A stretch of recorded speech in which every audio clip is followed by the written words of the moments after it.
Hello everyone and welcome to another edition of Retro Game Haul, the October edition. This one is a bit overdue, but I thought I would get off my ass and get out there and show you guys all my game pickups that I've gotten recently. I've been a pretty busy boy here. Before I get started, I want to throw out a very special shout out to my new friend Metroid's Primed. If you have not checked out his channel, I really suggest that you do. If you like my stuff that I do here, I think you'll definitely like him. Really cool retro game collector, really big into the Ninja Turtles. Like me, he's got a Ninja Turtles cabinet, so very cool. Definitely cool to be part of that little club there. But really into a lot of the same stuff that I am, and just a really nice guy. Does really informative videos and everything, and it's just really entertaining to watch. So check him out. Link will be down there in the description box. Metroid's Primed. Okay, so I know you can't see it right now, but I have a shitload of stuff that's in front of me here. I've just kind of broken it down into sections, into categories, because I've got so much. So I think first we'll start with some of the more obscure stuff. Okay, so these are definitely going to be counted, in my opinion, among the prizes of my retro game collection. I'm just so amazed that I was actually able to get these without having to break the bank. I got such a deal on these. Ladies and gentlemen, these are two factory sealed TurboGrafx games, and not just factory sealed, they haven't even been punched yet with the hang tabs. The hang tabs are still completely intact on these. This is absolutely insane that I'm actually able to get two brand new TurboGrafx games. I do actually own both of these already, so I don't have to mess with these. And now I'm going to open them live on the air. No. That's never going to happen, no. I have absolutely no incentive to open these since, like I said, I already own these two games, but just very cool. One of my goals is to have at least one factory sealed game from all the systems that I collect, and I've been getting quite a few of them as of late, and these two are definitely a welcome addition to that collection. Okay, then another one that I got a freaking awesome deal on, man. I just found this at one of my local stores. I think I've mentioned them before. They sell, books, CDs, used movies and stuff, and they have a little section for used retro video games. They sell Xbox and PlayStation stuff too. But this, they obviously did not know what they had, and I wasn't going to try and change their mind about the price. This is a factory sealed Super Nintendo cleaning kit. I've got it in a protective case right now. I'm not going to take it out, but it's, you guys, this is factory sealed. Look there, you can see the H seam on it. $5. You can't really beat that. You're lucky if you can get one of these, unsealed in the box for $5. So I think I definitely scored on this one. This was an absolutely awesome bargain. So very cool. By the way, a little story for you guys. While I was there at that same store, I saw something that I've only ever heard about. I've never actually seen one. They had one of the banned Atari games, one of the pornographic ones. They had Custers Revenge. They were selling it for $50, and I thought about buying it, but I'm not really much of an Atari collector. I mean, I've got a little bit of stuff in that genre, but not really my thing. I'm more of kind of NES generation going forward. So I figured, if I bought it, it would just basically be to flip it and resell it. And I'd rather let another collector out there who's really into Atari have a chance of purchasing that. And I went back there a couple days later and it was gone. So hopefully it went to a good home. Okay, so what else do we got? Okay, let's move on to NES, shall we? Okay, this one, again, very welcome addition to the collection. I got Pro Wrestling, a black box title, complete, in the box. Unpunched hang tab in the back, so this is probably about as new as you can get. This is definitely one of the better condition black box boxes, I should say, that I have. It's in absolutely amazing shape, and I didn't really have to break the bank to get one of these, so very cool.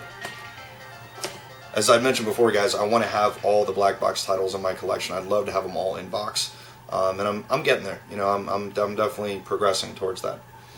Speaking of black box titles, real quick, we'll cover two new additions to that. We got Donkey Kong and Donkey Kong 3. Didn't have to pay too much for these, and just more for the pile of black box. Get some of this stuff out of the way. Alright, let's get back to boxed games. We got Demon Sword. Very cool. Old school Tato game. Kind of a little hack and slash routine with a little bit of RPG in it. Really cool. I really like Tato games. So, very cool. Really good condition box too, actually. And this one actually rounded out a trilogy that I was trying to collect. Now I have Simon's Quest, complete in the box. I also have a separate copy I can use for playing, but I really wanted to get all 3 of the original Castlevania games complete in the box, and this was the last one, so now I've got it. Okay, and going on the same note, keeping the Konami flow, we got Jackal. This one I can pretty much guarantee you're going to see on Retro Game Lounge. This is one that Chuck and I have discussed and I'll remember fondly from our childhoods, and really cool co-op game, so look for that on Retro Game Lounge soon.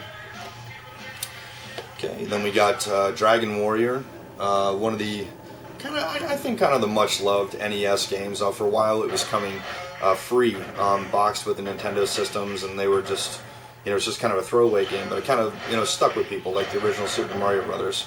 And I remember it fondly. It's kind of cheesy, by no means a great game, but really cool that it's actually, originally made by Nintendo. One of the very few Nintendo-produced RPGs other than, for the NES, other than Star Tropics, that I can think of. Then we got Operation Wolf. Yeah. So I figured I've got the full-size game, downstairs.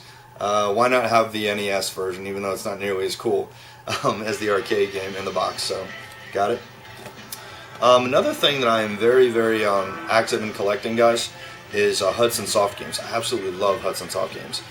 It's one of the reasons that I love the TurboGrafx, because they were basically the main software supporter and one of the creators, basically, developers of the system. And I've always loved their video games. I love the Adventure Island series. Excuse me. I've always loved Bomberman. I've just always kind of had a fondness for their brand because they put out so many things that I enjoy.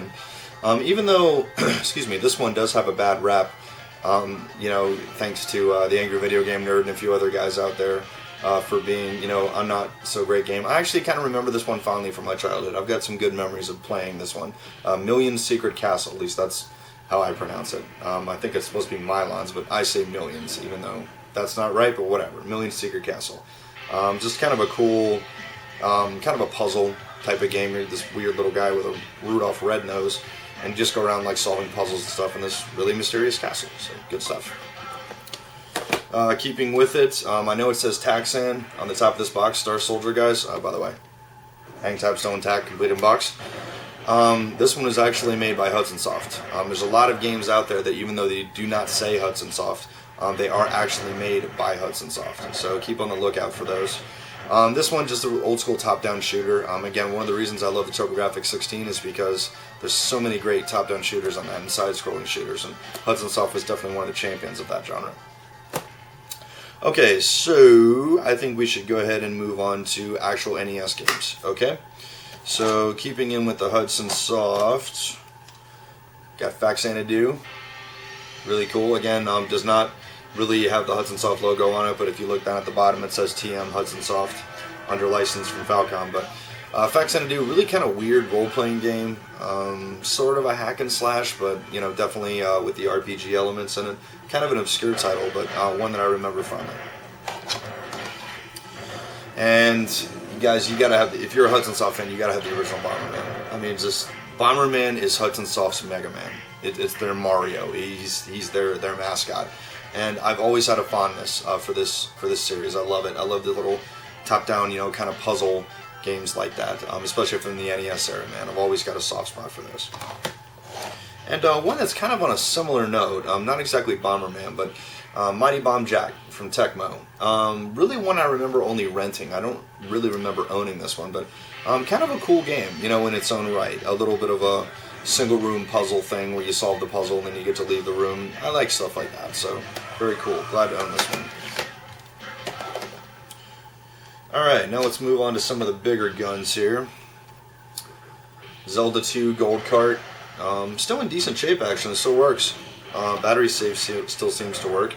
And, I mean, if you're going to have, the original Zelda or second Zelda game, you definitely need to get the Gold Cart if you're a collector. I mean, this is nostalgia. I mean, this is Nintendo history right here. Just the gold cartridge thing is really, really cool. Then we got Tiger Heli. This one's definitely a little beat up.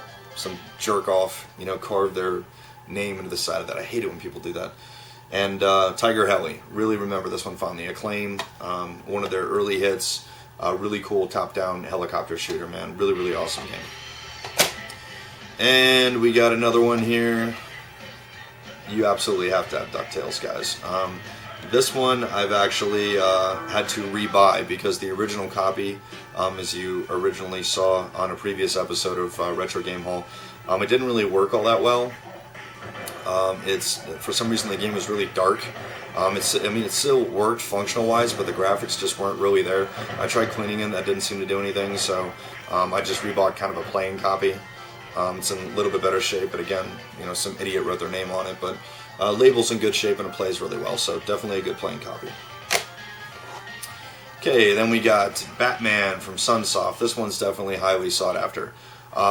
Really has almost nothing to do with the movie, the 1989 movie, in spite of the logo there. Just a really awesome game, man. All the cool gadgets and fighting and everything that you want from an NES Batman game, this one really has it. There's a follow-up to it, Return of the Joker, which I'm definitely hoping to acquire at some point. Just very cool video game series, often overlooked. Then we got a kind of an obscure one, Dr. Chaos. Kind of a weird mix of almost a 3D thing, where you go into the house kind of like the Goonies 2 to find things, and kind of a side-scroller, almost Castlevania style type thing. Not nearly as good as Castlevania, but I don't know. I always kind of had a fondness for this game. I always thought it was cool and mysterious, so look forward to playing it again. I own Life Force, so I'm a big fan of that, and I figure if you got Life Force, you've got to have Gradius, man, the one that started it all from Konami. Kind of the first really big Nintendo era space shooter. Kind of standing on the shoulders of things like Galaga and Defender and stuff like that, and Konami definitely took it and ran with it, and they really knocked that out of the park with this one. It definitely inspired a generation. Okay, so this one, I mentioned Punch-Out earlier, and well, I'm a big collector, guys. If there's like different editions of a game, usually, if it's a game I really like, usually I'm going to go out of my way to try and get both of them. So I had the original Punch-Out, and there was actually a re-release of Punch-Out minus Mike Tyson where they renamed him Mr. Dream. It's all the same fighters and everything like that. The game is basically the same. The only difference is that Mike Tyson is not named Mike Tyson. He's named Mr. Dream. So other than that, it's basically the same game, and it's just kind of cool to have both versions of the game. Okay, so, excuse me, moving on to different systems, I recently reacquired a Nintendo 64, one in actually incredible shape, almost virtually no scuffs or dings or anything like that. The color's still good, everything still works, original power supply with it. This is a really good quality collector's piece for my system. And again, it still works, it still plays, so very cool to get one. And I actually got this as a package deal from a gentleman who threw in a bunch of games for me. Castlevania 64. Again, not the best Castlevania game, but he basically threw it in for free, and I'm a Castlevania collector, so why not? And I got him to throw in all 3 Turok games for the N64. So you got Turok, Turok 2 Seeds of Evil, and Turok Rage Wars. So that's cool. One fell swoop, I got the Turok Trilogy. Don't really remember playing Turok 2 and Turok 3, but I do remember playing Turok. Excuse me, I think that was the first game that I bought for the N64, other than Super Mario 64, and man, did that game blow me away, dude. That was like nothing anyone had ever seen. That was just out there. And on a side note, the Doomsday Cannon, probably my single favorite, all-time favorite shooter gun. Just such a cool thing. You shoot it and it creates a mushroom cloud. Enough said. Okay, so while I was out picking up N64 stuff, got a really good deal on this one, Resident Evil 2. In my opinion, the best version of Resident Evil 2 of all the ports that have been done, with the exception of the GameCube, basically, when they upgraded and everything. But this versus the PlayStation version, I think the N64 does it just a little bit better. The graphics, in my opinion at least, are just a little bit sharper, and the game overall just presents itself just a little bit better. Not knocking the PlayStation version, it's just I played both versions, I've owned both versions, and I think the N64 handles it just a little bit better. So that about wraps up this episode of Retro Game Haul. Instead of doing these episodically, just one here and there, I think I'm just going to do one per month. Since I'm basically buying video games all the time, instead of just doing a piecemeal, I'm just going to do one either at the end of the month or at the beginning of the month, just to show, the 30-day span of video games that I bought, so I can give it to you all in one chunk. So I want to go ahead and thank everyone so much for stopping by. To all my fellow gamers, retro or not, game on, and I'll see you next time.